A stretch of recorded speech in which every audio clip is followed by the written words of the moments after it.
Someone that's afraid to let go. You decide if you ever. What's going on, guys? Today I'm going to be talking about a few players that I think can take a jump next season. If you enjoy NBA content like this, be sure to drop a like and subscribe if you haven't already.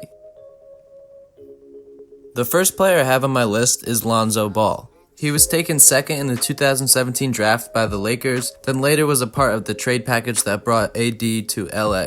And since then, I think the league is still waiting to see if he will really live up to the hype that was surrounding him when he got drafted. Obviously, so far it hasn't been amazing for him, but I wouldn't call him a bust by any means. He didn't turn into the Steph Curry with a 40-inch vertical that Mike Korzemba thought he would be, but he's still a very solid guard in the NBA. His strengths are his defense and playmaking. As a 6'6" point guard, he has the length and agility to stick with most guards and is able to disrupt their shots and also be a problem in passing lanes. When he was playing high school ball for Chino Hills, a large part of their success was because of their relentless effort on the defensive end, and Lonzo has been able to carry that over to the NBA. Now, I wouldn't call him a complete lockdown defender. There's definitely moments throughout his games in which he looks a little lost on defense and might just be a little too weak to switch onto some of the bigger shooting guards or small forwards. But overall, he's a solid defender, and that wasn't really something that people were talking about when he was getting drafted, so it's definitely a plus. His playmaking or his passing is among the best in the league. Again, back to his days in Chino Hills, their offense was mainly based around deep outlet passes and a fast-paced style of play, and Lonzo has been really able to demonstrate that in his game. His shooting has been a concern since he entered the league, but this past season he was actually above league average from the three-point line. And recently, there has been clips of him practicing his free throws with the same coach who helped Ingram increase his free throw percentage by a large margin. I think his number one issue on offense is his finishing. It feels like when he drives to the basket, he doesn't really have a plan to counter the defender's movements and almost looks timid. I don't know if it's because he's still not strong enough to finish through contact or he's too scared to get to the free throw line, but as a 6'6" guard, he should be able to make his layups at a much higher rate than he has been. Sometimes it's so bad that he airballs layups or is expecting to get hit and doesn't, which forces him to make a weird adjustment. I think the real solution to this is for him to just have more confidence to driving to the rim with a purpose in mind. If he can just seek out contact like some of the other great guards in the league do, I think it could help every aspect of his game improve. Defenders would have to worry about him passing, shooting, or driving with confidence. So in the most recent season, Lonzo averaged 11.8 points, 7 assists, 6 boards on about 40% from the field, and 37.5% from 3. These numbers aren't really that exciting for a guy that was taken with the second pick in a pretty good draft, but I think it's important to note that changing his shot has helped him become more consistent on catch and shoot threes. And part of the reason his field goal percentage is so low is because he took 11 shots a game and 6 of those were 3-pointers. Which obviously in a league where 3-point shooting is basically a necessity, that's a good thing, but on his 2-pointers he was only shooting around 44%. And to make things even worse, his free throw percentage last season was at an all-time high of only about 56. Granted, he didn't even average 2 free throws a game, but next season I'm expecting more from him. Lonzo is entering the final year of his rookie deal, meaning that this is a contract season for him. So if he really wants to get paid, Ball is going to have to play like a guy that is worthy of the second pick. And I fully expect him to make that jump next season. The Pelicans played in the bubble but obviously didn't make the playoffs, so he has had plenty of time to get his body ready for the 2021 season. I think having mostly a full year with Zion on the team is going to really help him improve because their connection for the 20-ish so games that they played together last season was great. Lonzo is one of the best passers in the league, and Zion is already one of the best finishers. So right there, we have a crazy lob threat duo in which Ball can make deep outlet passes to a guy that has an insane combo of strength, quickness, and verticality in the low post. On top of him being able to rack up assists from Zion, I think his shooting will continue to improve. Like I stated earlier, this past season he shot 6 threes a game, hitting them above league average at 37.5%. I expect his 3-point percentage to be around this mark, but his free throws should also improve. However, I think it all stems from him being confident when driving to the basket so he can get to the line more consistently. Next season, I could see Lonzo averaging about 15 or 16 points, 8 or 9 assists, and 7 boards on 45% from the field and 38% from 3, as well as continuing to improve on the defensive end.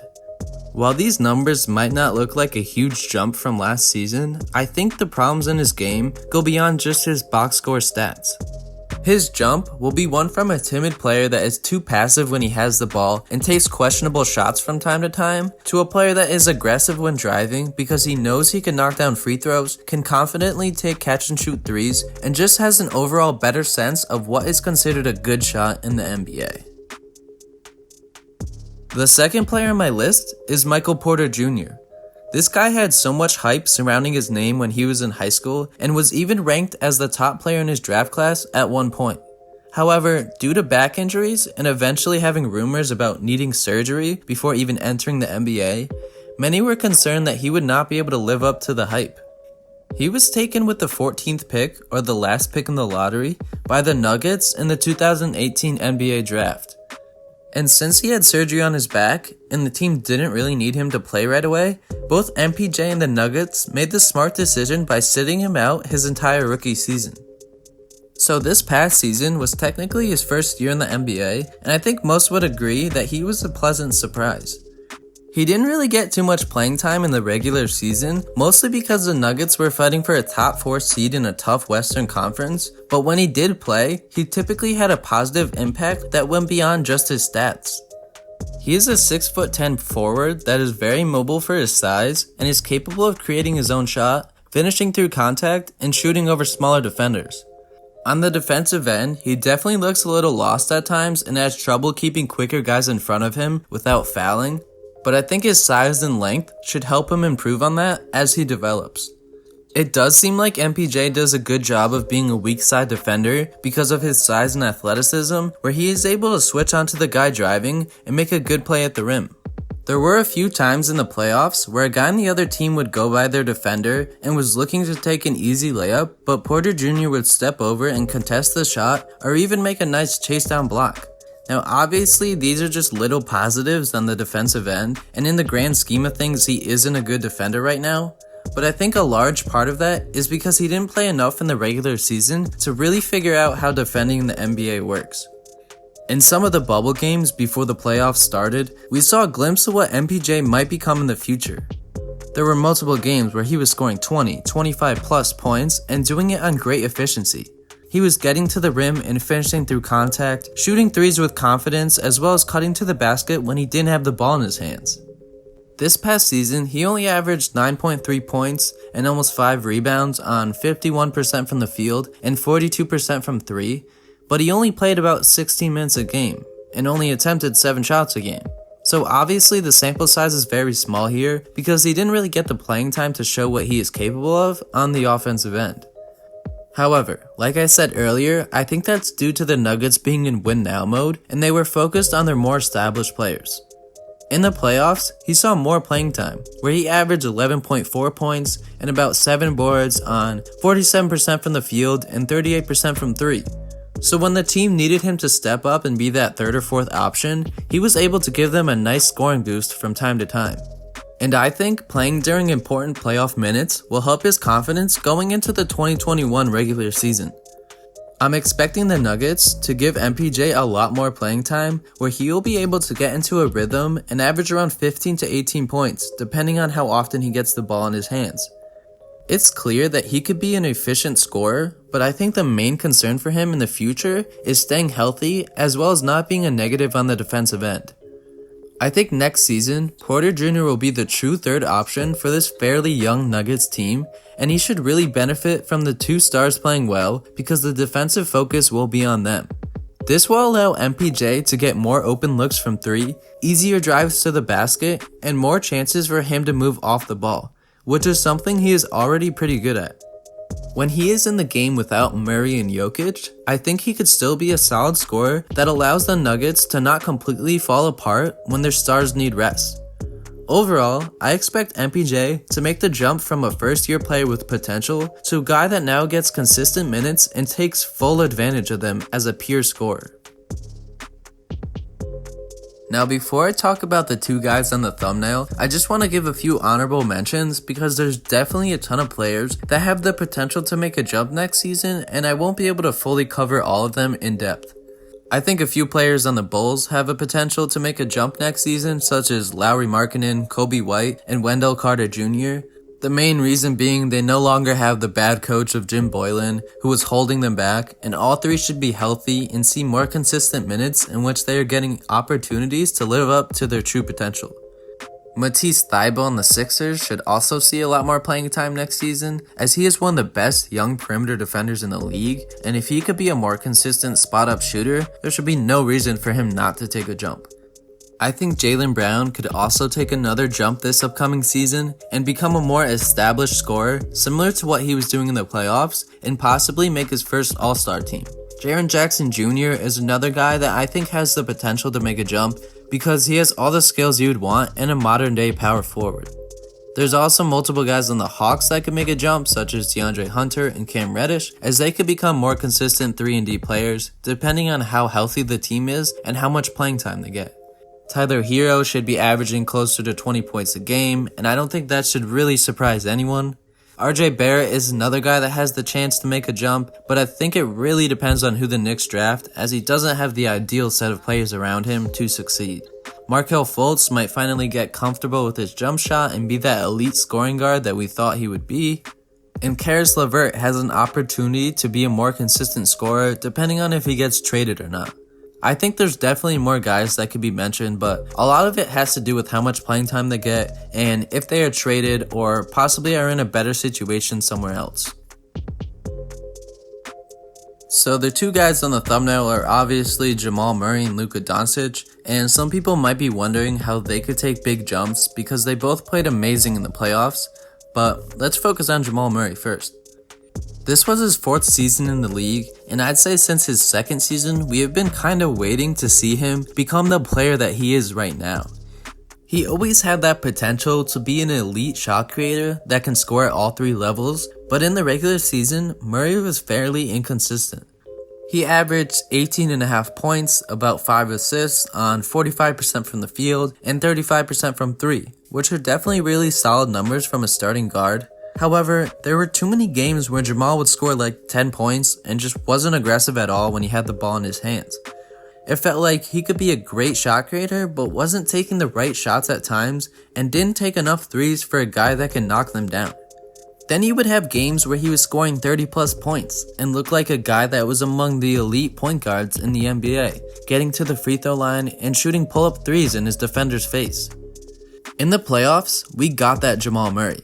And from here on out, I think that's the player that Murray is going to be. We saw it throughout the playoffs, where he took charge of the team and hit clutch shot after clutch shot to secure his team wins alongside Jokic.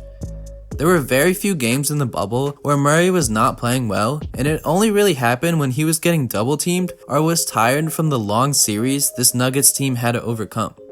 In the playoffs, he averaged 26.5 points, 6.6 assists, on 50% from the field and 45% from 3. Now, I don't expect him to keep that efficiency up for an entire season, but I don't think it's crazy to say that Murray can average around 23 to 25 points a game, 5 to 6 assists, on around 47-48% from the field, and close to 40% from 3. He has shown us that he could be an aggressive scorer for an entire series when it mattered the most. And his aggressiveness was the biggest question surrounding his game prior to these playoffs. So next regular season, I expect Jamal Murray to push himself into the conversation of being a top 5, top 6 point guard in the league and a guy that the Nuggets can continue to rely on to be their closer. So moving on to Luka, we all know the amazing numbers that he puts up and how it leads to wins. The Mavs had one of the most efficient offenses of all time, and Luka was the one running the show. He averaged 29 points, 9 assists, and 9 boards on 46% from the field and 32% from 3. Clearly, these numbers put him in elite company, and he is widely considered as a top 10 player in the league. But I think it's a little crazy to see people saying that Luka has already reached his peak in only his 2nd season in the NBA. I understand that he puts up crazy numbers, but there's more to the game than just stats. Luka still needs to improve his defense, and I'm sure no one would complain if he became an even more consistent closer. Obviously, he has hit clutch game winners such as his step back to beat the Clippers in OT, but I expect next season to see a Luka that is on a mission. His sidekick in Kristaps tore his meniscus in the playoffs, and no one has really heard much on what has happened to him since, so we can't be sure that he will be 100% when the 2021 season rolls around. Therefore, Luka is going to have to up his game to another level in order to compete in an even tougher Western Conference. I think DONCIC can average around 32 points, 10 assists, 10 boards on about 46% from the field and close to 35% from 3 next season. And while this might not seem like a big jump from the previous season, I think he is going to have to backpack this team to wins even more than he did already. And if he is able to really improve on the little things he needs to, and can lead the Mavericks to a top 4 or 5 seed in a very tough Western Conference, then I am confident that Luka Doncic will be the MVP in the 2021 regular season. If you made it this far into the video, I really appreciate you. Thank you so much for watching, and make sure to leave a comment down below on who you think will make a jump next season. If you enjoy NBA content like this, be sure to leave a like, subscribe, and ring the bell so you never miss out on another one of my uploads. Again, thank you for watching, and I will see you guys in the next one.